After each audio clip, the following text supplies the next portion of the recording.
Welcome to the Trump Breaking News Network, your daily source for up-to-the-minute Trump news. Join us today and every day. Here's today's news. This is TBNN. Seymour Hersh, U.S. lied about Syrian chemical attack then bombed them anyway. By Tyler Durden. Liberty Blitzkrieg's Mike Krieger notes that part of Trump's appeal to many of his voters was, at least ostensibly, the idea that he would employ a less hawkish, neocon foreign policy than his opponent Hillary. We saw, he died Clinton. While it's still too early to decisively say that Trump will usher in yet another foreign policy disaster for these United States and the world, it's certainly not looking good. The lobbing of tomahawk missiles into Syrian based on the fairy tale that Assad launched a chemical weapons attack was the first sign that Trump is easily manipulated and impulsive. In fact, the episode bothered me so much I wrote a post detailing the dire ramifications titled, "Prepare for Impact. This is the beginning of the end for U.S. empire." I suggest taking a read if you missed it the first time. It's my most popular post of the year. While that was bad enough, Trump's cozying up to the barbaric, terrorist supreme leaders of Saudi Arabia has been by far the most concerning aspect of his foreign policy, if you can call it that, so far. This policy has become even more dangerous now that the 30-year-old princeling who is leading the Saudis' increasingly aggressive stance in the region has been named Crown Prince. It appears Trump is willing to let the Saudis do whatever they want in the region, which is guaranteed to have disastrous implications for America and the Middle East. But a new Seymour Hersh article is out showing that the U.S. knew there was no Assad chemical attack in April, but President Trump decided to bomb anyway. And the details are shocking. As the antimedia.org's Darius Shatmsb details, never one to accept the U.S. government's official explanation of events without question, Pulitzer Prize-winning journalist Seymour Hersh has investigated Donald Trump's decision to strike the Al-Shayat airbase in Syria in April of this year, which the president launched amid widespread allegations that the Syrian government committed a chemical weapons attack. In a report entitled Trump's Red Line, published Sunday in the daily German newspaper Die Welt, Hersh asserts that President Donald Trump ignored important intelligence reports when he made the decision to attack Syria after pictures emerged of dying children in the war-torn country. For those of us without goldfish memories, Hersh's recent investigation is reminiscent of his previous examination of the alleged chemical weapons attacks in 2013, detailed in an article entitled Who's Sarin? That article was published in the London Review of Books. The official White House explanation for the events in April of this year was that Donald Trump was moved by the suffering of beautiful Syrian babies, the same Syrian babies he doesn't want to set foot in the United States, and decided to punish the Syrian government for the attack 2 days after it allegedly occurred. This punishment came in the form of an airstrike despite the lack of a thorough investigation regarding what took place that fateful day in April and who was ultimately culpable, though the Trump administration insisted they were certain that Syrian President Bashar al-Assad was to blame. In that context, it should come as no surprise that Trump acted rashly without consideration of the facts on the ground. However, what is most disturbing about Hersh's account is the fact that, according to his source, Trump was well aware that the U.S. had no solid intelligence linking the Syrian government to a chemical weapons attack, and that's because, according to Hersh's article, it's doubtful a chemical weapons attack occurred at all. Hersh reports. The available intelligence made clear that the Syrians had targeted a jihadist meeting site on April 4 using a Russian-supplied guided bomb equipped with conventional explosives.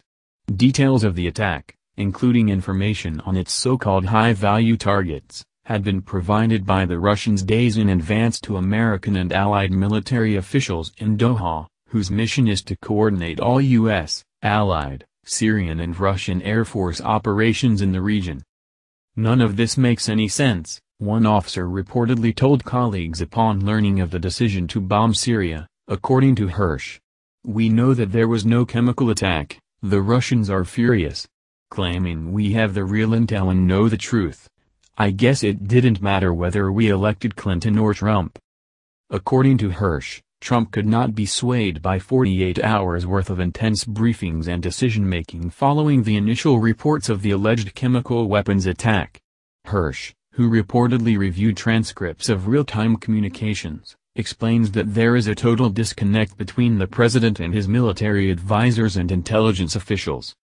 As is the case with Syrian military operations, Russia gave the U.S. details of the carefully planned attack on a meeting in Khan Sheikhoun, according to Hersh's admittedly anonymous sources.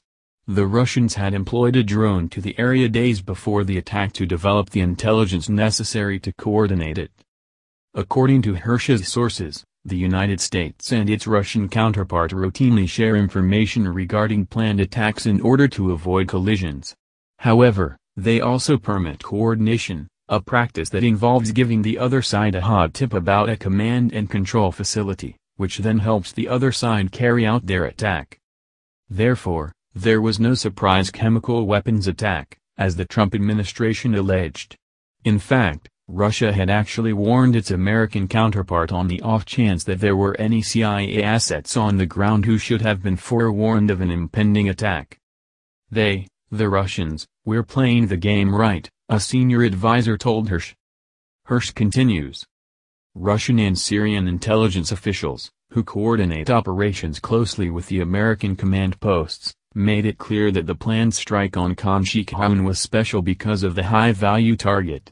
It was a red-hot change. The mission was out of the ordinary, scrub the sket, the senior advisor told me.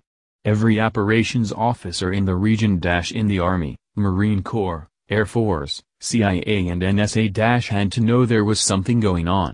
The Russians gave the Syrian Air Force a guided bomb, and that was a rarity. They're skimpy with their guided bombs and rarely share them with the Syrian Air Force. And the Syrians assigned their best pilot to the mission, with the best wingman. The advance intelligence on the target, as supplied by the Russians, was given the highest possible score inside the American community. Hersh confirms Russia's account of the incident, in which Russian authorities alleged that the Syrian Air Force bombed a terrorist warehouse, and that secondary bombings dispersed dangerous chemicals into the atmosphere. Strangely, if Hersh's reporting is accurate, it is not clear why Russia didn't give the detailed account at the time, and why the Russians didn't emphasize that they had shared information with the U.S. military well in advance of the attack, as this would have cast further doubt on the official U.S. narrative. In that context, Russia could have provided proof of any prior communications that took place within the so-called deconfliction channel. It also doesn't explain why Russia's president, Vladimir Putin, appeared to endorse two competing theories behind the events at Khan Sheikhoun. However, Hersh continues. A team from Médecins Sans Frontières, treating victims from Khan Sheikhoun at a clinic 60 miles to the north, reported that 8 patients showed symptoms, including constricted pupils, muscle spasms and involuntary defecation, which are consistent with exposure to a neurotoxic agent such as sarin gas or similar compounds. MSF also visited other hospitals that had received victims and found that patients there smelled of bleach, suggesting that they had been exposed to chlorine. In other words, evidence suggested that there was more than one chemical responsible for the symptoms observed, which would not have been the case if the Syrian Air Force, as opposition activists insisted, had dropped the sarin bomb, which has no percussive or ignition power to trigger secondary explosions. The range of symptoms is, however, consistent with the release of a mixture of chemicals, including chlorine and the organophosphates used in many fertilizers, which can cause neurotoxic effects similar to those of sarin. Hersh is not the first high-profile investigator to cast major doubts on the Trump administration's official narrative regarding the events at Khan Sheikhoun. MIT professor emeritus Theodore Postel, who previously worked as a former scientific advisor to the U.S. military's chief of naval operations, poked major holes in the claims that the Syrian government had launched a chemical weapons attack at Khan Sheikhoun, noting the politicization of intelligence findings. You can access all of his reports here. Postel argued that there was no possible way U.S. government officials could have been sure Assad was behind the attack before they launched their strike, even though they claimed to be certain. Postel took the conversation even further, asserting that the available evidence pointed to an attack that was executed by individuals on the ground, not from an aircraft. Former weapons inspector Scott Ritter had similar concerns regarding the White House's conclusions, as did former UK ambassador to Syria Peter Ford. The mainstream media paid almost zero attention to these reports, a slight that exposes the media's complicity in allowing these acts of war to go ahead unquestioned. This was not a chemical weapons strike, the advisor said. That's a fairy tale. If so, everyone involved in transferring, loading and arming the weapon, you've got to make it appear like a regular 500-pound conventional bomb, would be wearing hazmat protective clothing in case of a leak. There would be very little chance of survival without such gear. Military-grade sarin includes additives designed to increase toxicity and lethality. Every batch that comes out is maximized for death. That is why it is made. It is odorless and invisible, and death can come within a minute. No cloud. Why produce a weapon that people can run away from? According to Hersh's source, within hours of viewing the footage of the attack and its aftermath, Trump ordered his national defense apparatus to plan for retaliation against the Syrian government. Hersh explains that despite the CIA and the DIA, Defense Intelligence Agency, having no evidence that Syria even had sarin, let alone that they used it on the battlefield, Trump was not easily persuaded once he had made up his mind. Everyone close to him knows his proclivity for acting precipitously when he does not know the facts, the advisor told Hersh. He doesn't read anything and has no real historical knowledge. He wants verbal briefings and photographs. He's a risk-taker. He can accept the consequences of a bad decision in the business world, he will just lose money. But in our world, lives will be lost and there will be long-term damage to our national security if he guesses wrong. He was told we did not have evidence of Syrian involvement and yet Trump says, do it. Emphasis added. At a meeting on April 6, 2017, at his Mar-a-Lago resort in Florida, Trump spoke with his national security officials regarding the best way to move forward. The meeting was not to decide what to do, Hersh explains, but how best to do it, and how to keep Trump as happy as possible. Trump was given 4 options. The first one was dismissed at the outset because it involved doing nothing. The second one was the one that was decided upon, a minimal show of force, with advance warning to Russia. The third option was the strike package that Obama was unable to implement in 2013 in the face of mounting public opposition and Russia's threats of intervention. This plan was Hillary Clinton's ultimate fantasy considering she was encouraging it moments before Trump's lone strike actually took place. However, this would have involved extensive airstrikes on Assad's airfields and would have drawn in the Russian military to a point of no return.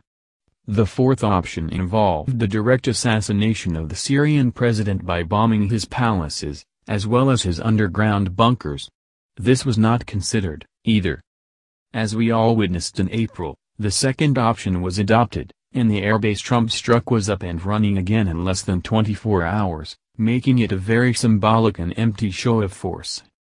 Hersh's insight into the way Trump is conducting his foreign policy does not bode well for the future of the Syrian conflict, or anywhere else in the world, for that matter.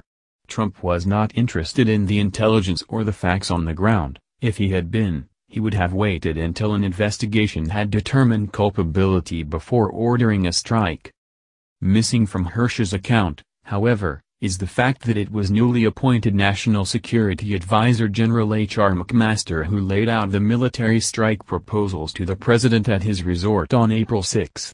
McMaster replaced former National Security Advisor Michael Flynn after the latter was forced to resign due to leaks from within the intelligence community. Due to Flynn's alleged ties to Russia, it seems unlikely he would have proposed such a strike on Russia's close ally to begin with. It is unclear whether McMaster proposed the strikes in order to appease Trump or because McMaster ultimately wants Trump to adopt a tougher stance against Syria and Russia. McMaster has a history of pro-interventionism and anti-Russian sentiment.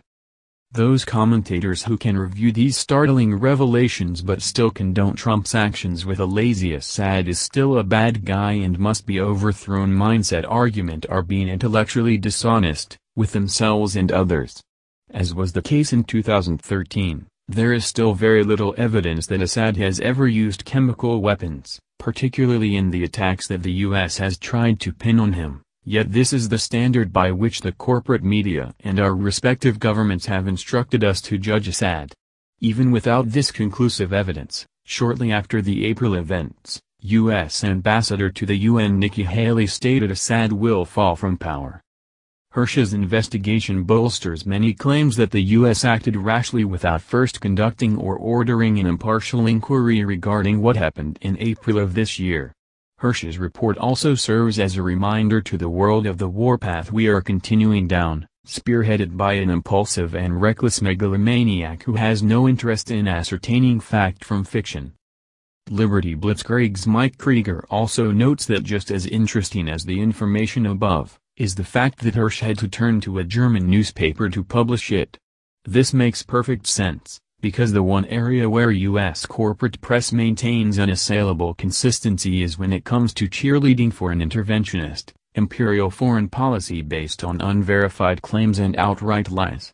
Trump's little fireworks display checked all those boxes, which is why the corporate media drooled all over the bombing, celebrating Trump for the first time of his presidency. As Hersh notes. After the meeting, with the tomahawks on their way, Trump spoke to the nation from Mar-a-Lago, and accused Assad of using nerve gas to choke out the lives of helpless men, women and children. It was a slow and brutal death for so many, no child of God should ever suffer such horror. The next few days were his most successful as president. America rallied around its commander-in-chief, as it always does in times of war. Trump, who had campaigned as someone who advocated making peace with Assad, was bombing Syria 11 weeks after taking office, and was hailed for doing so by Republicans, Democrats and the media alike. One prominent TV anchorman, Brian Williams of MSNBC, used the word beautiful to describe the images of the tomahawks being launched at sea. Speaking on CNN, Fareed Zakaria said, "I think Donald Trump became President of the United States." A review of the top 100 American newspapers showed that 39 of them published editorials supporting the bombing in its aftermath, including the New York Times, Washington Post, and Wall Street Journal. Which once again goes to show just how worthless, irresponsible and downright dangerous U.S. corporate media really is. Finally, as Ron Paul rages below, Republicans cannot let go of regime change for Syria and new Cold War with Russia, even as the Democrats are starting to back away. Will the mainstream media stick with the narrative as well? Or is it all about to come crashing down? That's the news. Join us here every day. Be sure to subscribe and click the bell. See you next time. This is TBNN.